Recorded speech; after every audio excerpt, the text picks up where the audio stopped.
Sa isang bansang malaki ang pag-asa sa agrikultura, mahalaga ang pagtitiyak na may sariling lupang sinasaka ang mga magsasaka. Ito ang isa sa mga pangunahing layunin ng pamahalaan sa pagpapatuloy ng Comprehensive Agrarian Reform Program o CARPA. Sa ilalim ng programa, patuloy na ipinamamahagi ng Department of Agrarian Reform o DARA ang mga lupang pangsakahan sa mga karapat-dapat na agrarian reform upang mapabuti ang kanilang kabuhayan at mapalakas ang produksyon ng pagkain sa bansa. Sa katunayan, noong taong 2024 hanggang 2025, naitala ng DARA ang agresibong pamamahagi ng lupa kung saan mahigit 100,000 individual na titulo at e-titles ang naigawad sa mga benepisyaryo sa buong bansa na sumasaklaw sa daang-daang libong ektarya ng lupang sakahan.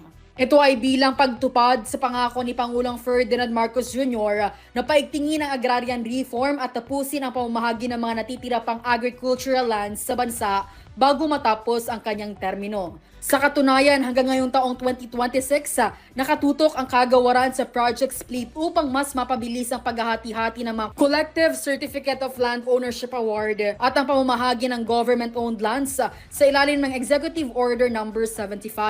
Bukod dito, ang mga titulong ipinamamahagi ngayon ay utang-free na. Ito ay matapos ipalabas ang mga Certificate of Condonation sa ilalim ng New Agrarian Emancipation Act kung saan mahigit 57 billion pesos na utang ng mga magsasaka ang formal ng binura ng pamahalaan. Mula naman ang maipatupad ang CARP noong 1988, mahigit 3 milyong magsasaka na ang nabigyan ng pagmamayari ng lupa na sumasaklaw sa halos 4.9 milyong ektarya ng lupain sa buong bansa.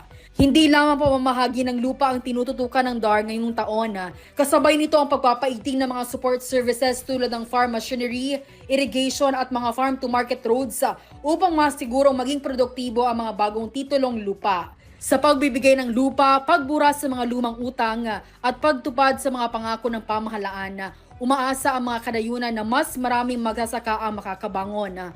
Ngunit ang tanong, matapos ang mga reformang ito, sapat na ba ito upang tuluyang umahon sa kahirapan ang mga magsasakang Pilipino?